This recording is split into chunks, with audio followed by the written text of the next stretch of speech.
The old traditional belief in Africa that a woman's place is in the kitchen and home has been eroded by the reality of economic situations across Africa, and this makes it difficult for any of the parents to totally spend hours looking after the children at home. At such times, children are left with family members, friends, or neighbors. However, one child that is most vulnerable by this decision may just be the girl child.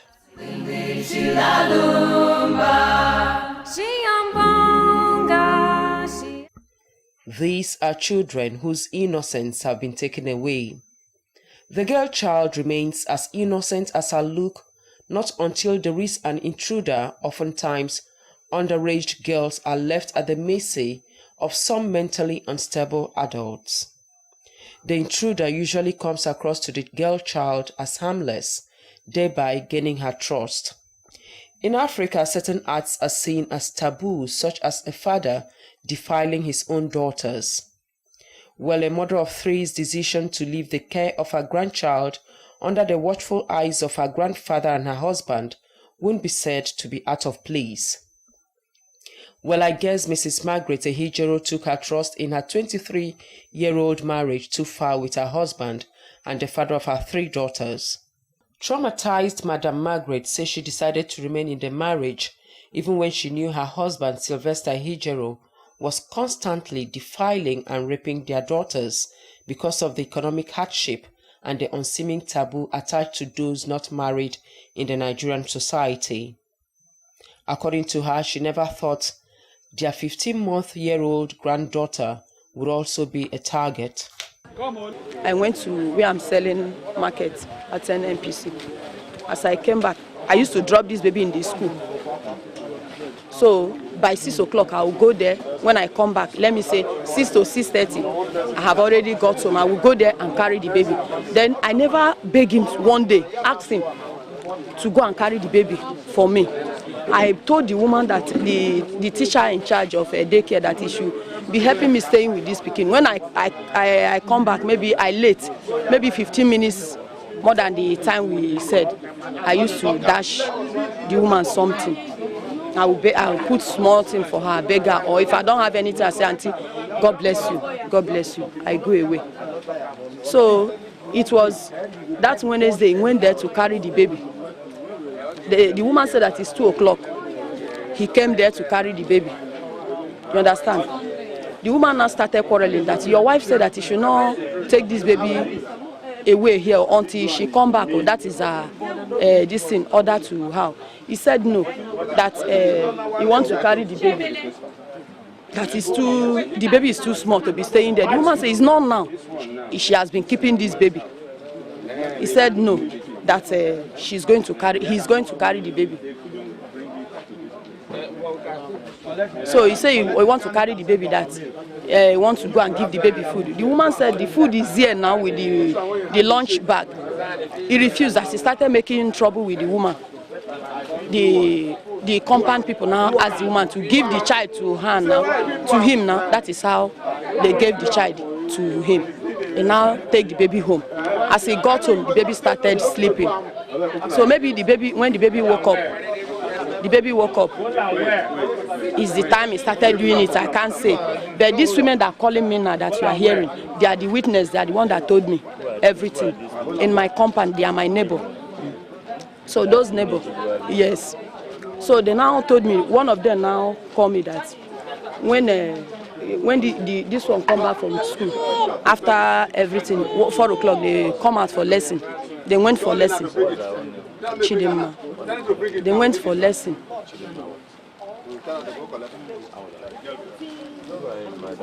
Sir?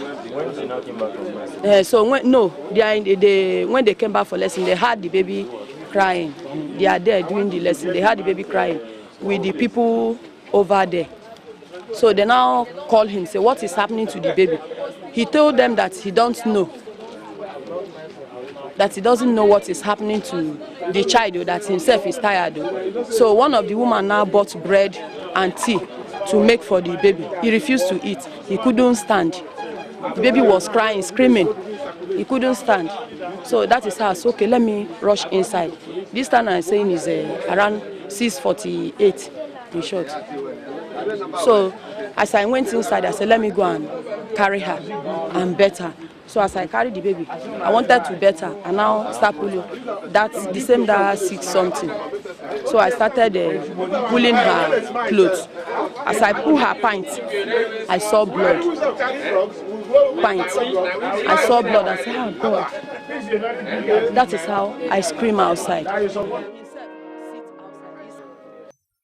When confronted with his wife's allegation, Sylvester Hejero had little or no explanation for his actions. I said I'm an innocent man for this thing, but it happened by my daughter and my wife. I've said it. My baby, I want my wife, let us confirm who do this thing to my baby. I told my mother in village, say, find out for me.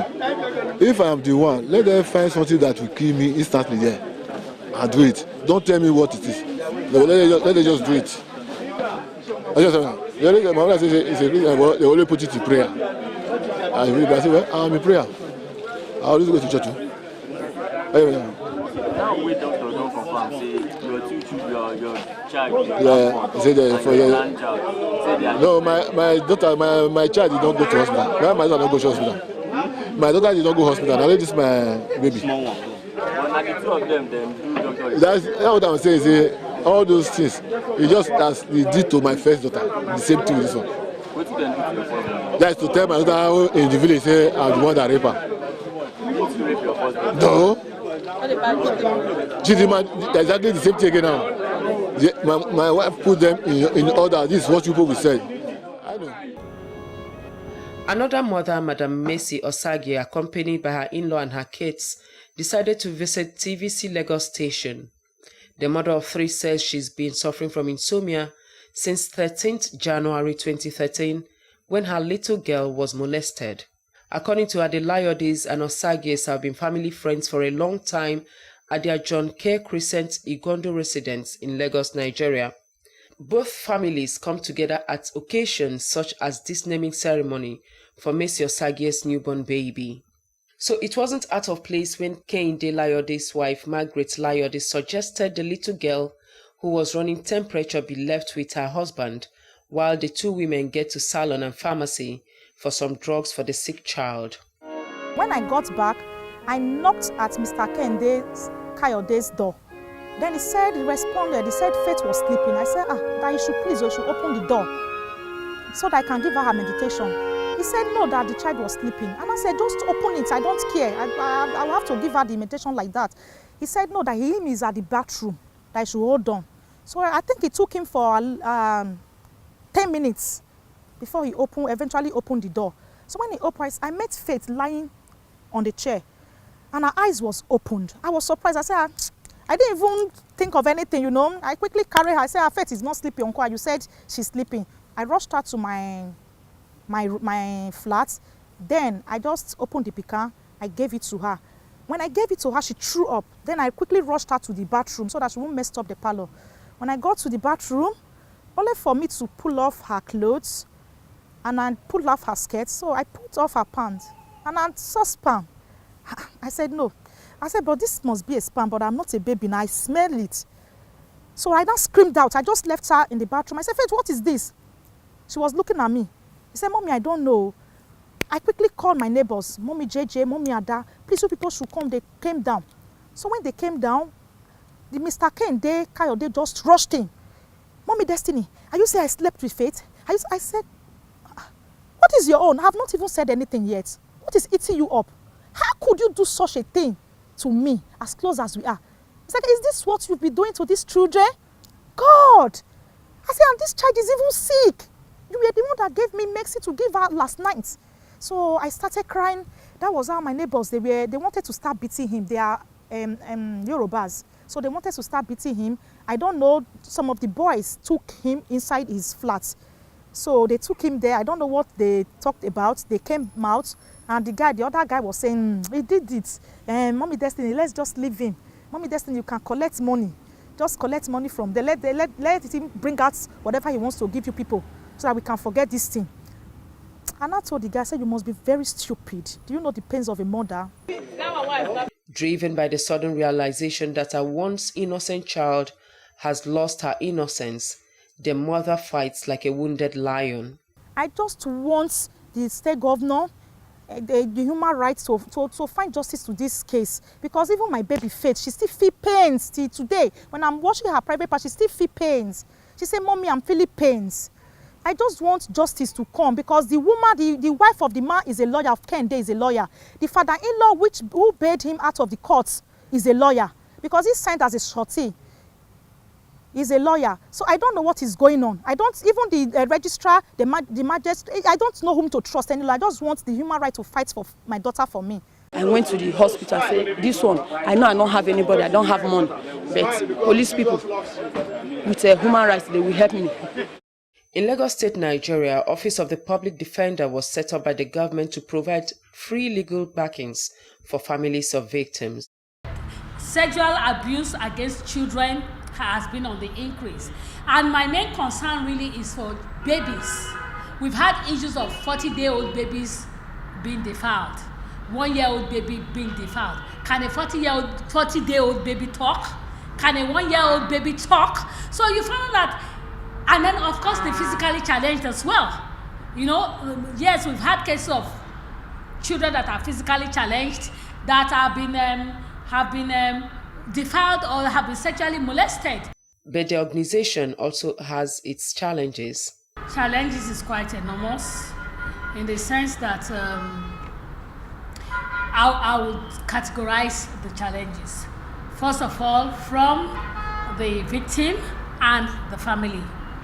From the victim, it is either they have washed the evidence away or contaminated the evidence, or it takes them a very long time for them to go to the police station or to come to OPD or to go to any other agency to actually report the case.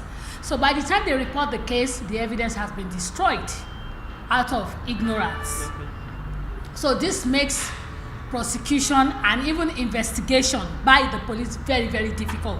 For instance, somebody had been raped about 3 months ago, and the person now comes in today to say she was raped 3 months ago. It's very, very difficult, because there is the likelihood of the perpetrator to have run away or had moved from that environment.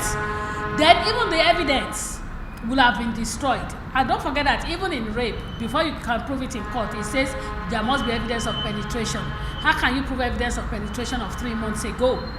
And then it is even much difficult to discover in younger children, because you find out that most of the times their mother or their parents do not know what has happened on time. Probably it's when the child gets an infection, or when the child starts walking funny or is getting feverish, that they get to discover that the child had been sexually abused. And by the time they now get the information from the child, go to the police station, obviously there is no evidence to prosecute the case. So that's why I'm saying that even from the side of the victim, the fact that they don't report the cases on time, they destroy evidence. Some of them will have gone to take their bath, they will have probably washed the clothing which has the semen or maybe evidence of, you know, the abuse. They will have washed it. Parents do come in and then we say, okay, where is the clothes? Say, oh, I've washed it. You know, they wash away the evidence. So that on their part. And then again on the part of the parents or the families. At times, most especially when the sexual abuse is within the family, they try to want to curb it. They want to sweep it under the carpet. They don't want to report it, especially if it's the father or the brother or the uncle or somebody that is very close to the family that has actually perpetrated a crime. Managing Director of a Sexual Assault Referral Center, Itoro Eza Anaba, said the center has so far handled over 100 cases of rape, and those Itoro revealed involved kids in 5 months, and fear the number may increase before the year runs out. Notice that certain areas of Lagos State have high incidence of rape or sexual assault, and the highest number comes from Oshodi, Amafuluku area, followed by Ikeja and then Ketu Mile 12, and Ogudu. Now, it is really surprising because people ask me, are they from Ajegunle and all that? And I said, no. We've also had people from different ages, like I said. But we've also noticed a trend towards assault of children that are below a year, children in their months. We've had children that are 18 months old. We've had children that are 16 months old, a year and 4 months, a year and 6 months. That's also on the increase. And majority of them are acquaintance rape. So it actually, debunks the myth that people that are raped are those that wear spaghetti hands or, indecent dressing on the street and all that. But our experience has shown that rape is not instantaneous. It's not like somebody sees you and pounces on you and rapes you. No. Acquaintance rape is just what we have seen so far.